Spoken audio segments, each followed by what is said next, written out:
আপনারা নিশ্চয়ই শুনেছেন ওয়াগিউ মাংসের কথা, যা তার অসাধারণ স্বাদ ও নরম টেক্সচারের জন্য বিশ্বজুড়ে বিখ্যাত।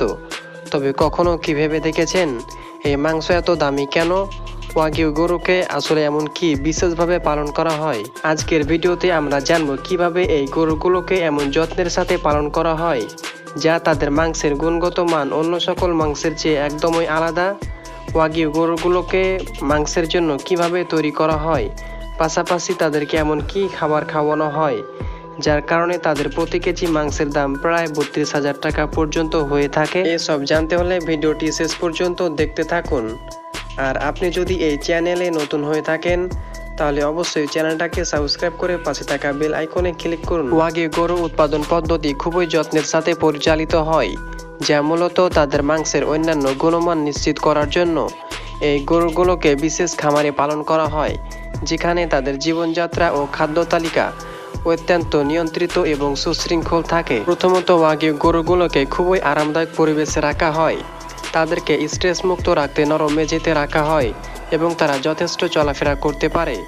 গরুগুলো স্বাস্থ্য সুরক্ষায় নিয়মিত চেক আপ করা হয়, পাশাপাশি তাদের বিশেষ যত্ন নেওয়া হয়। এই গরুগুলোর খাদ্য তালিকায় থাকে উচ্চ পুষ্টিসম্পন্ন খাবার, যেমন ভুট্টা, গম এবং সয়াবিন।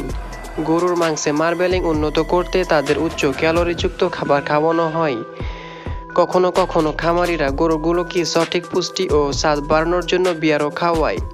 এই পদ্ধতিগুলি মার্বেলিং বা মাংসের ভিতরে স্নেহাক্ত স্তর তৈরি করতে সাহায্য করে, যা মাংসের স্বাদকে মাখনের মতো নরম ও সুস্বাদু করে তোলে। এই সমস্ত প্রক্রিয়া শেষ হওয়ার পর ওয়াগিউ গরুগুলোকে বিশেষভাবে প্রক্রিয়াজাত করা হয়, যেখানে তাদের মাংসের মান নির্ধারণ করা হয় গ্রেডিং সিস্টেমের মাধ্যমে।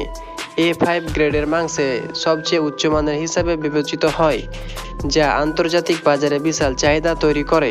মাংস উৎপাদনের আগে গুরুত্বপূর্ণ স্বাস্থ্য পরীক্ষা করা হয়। তারা সম্পূর্ণ সুস্থ ও মাংস উৎপাদনের জন্য প্রস্তুত কিনা তা নিশ্চিত করা হয়। ওয়াগিউ গরুর বয়স, ওজন এবং মাংসের গুণগত মান অনুযায়ী নির্বাচন করা হয়, যাতে উচ্চমানের মাংস উৎপাদিত হয়।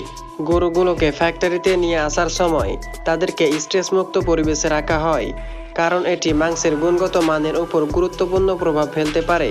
কারণ স্ট্রেস থাকলে মাংসের স্বাদ ও টেক্সচারের উপর প্রভাব পড়তে পারে। অত্যন্ত মানবিক পদ্ধতিতে গরুগুলোকে জবাই করা হয়। জবাই প্রক্রিয়াটি আন্তর্জাতিক স্বাস্থ্য সুরক্ষা মানদণ্ড অনুযায়ী পরিচালিত হয়, যেখানে গরুগুলোকে দ্রুত এবং মানবিকভাবে হত্যা করা হয়, যাতে তারা বেশি কষ্ট না পায়। জাপানে এবং অন্যান্য উন্নত দেশে এই প্রক্রিয়াটি কঠোরভাবে নিয়ন্ত্রিত হয় এবং বিশেষ অনুমোদিত কসাইখানায় সম্পন্ন করা হয়। জবাইয়ের পর প্রথমে গরুর শরীর থেকে রক্ত বের করা হয়। এটি অত্যন্ত সতর্কতার সাথে করা হয়, কারণ রক্ত মাংসের স্বাদ এবং গুণগত মানকে প্রভাবিত করতে পারে। এরপর গরুর চামড়া এবং অন্যান্য অপ্রয়োজনীয় অংশ শরীর থেকে সরিয়ে ফেলা হয়। মাংসকে প্রথমে শীতল করা হয়, যাতে এটি তাজা এবং ব্যাকটেরিয়া মুক্ত থাকে। এরপর মাংসকে বিশেষ পদ্ধতিতে প্যাকেজিং করা হয়। প্রিমিয়াম মাংসের জন্য বিশেষ প্যাকেজিং ব্যবহার করা হয়, যাতে মাংসের গুণগত মান ও স্বাদ বজায় থাকে। প্যাকেজিংয়ের আগে এবং পরে মাংসের মান যাচাই করা হয়। বিভিন্ন পরিমাপের মাধ্যমে মাংসের চর্বি, মার্বেলিং এবং অন্যান্য গুণগত বৈশিষ্ট্য নির্ধারণ করা হয়। মাংসকে প্রয়োজনীয় স্বাস্থ্য পরীক্ষার মাধ্যমে অনুমোদন দেওয়া হয়, যাতে এটি বাজারে ছাড়া যায়। মাংস প্রস্তুতির পর স্থানীয় এবং আন্তর্জাতিক বাজারে রপ্তানি করা হয়। জাপানি ওয়াগিউ মাংস আন্তর্জাতিক বাজারে বিশেষভাবে জনপ্রিয়, তাই এটি কঠোরভাবে রপ্তানির নিয়ম অনুসারে বিতরণ করা হয়, যার দাম প্রায় $330 থেকে $1100 পর্যন্ত হতে পারে, যা বাংলা টাকায় কনভার্ট করলে দাঁড়ায় 23,000 টাকা থেকে প্রায় 1,15,000 টাকা পর্যন্ত। তো আজ এ পর্যন্ত, সবাই ভালো থাকবেন। আর ভিডিওটি কেমন লাগলো তা কমেন্ট বক্সে জানাতে ভুলবেন না।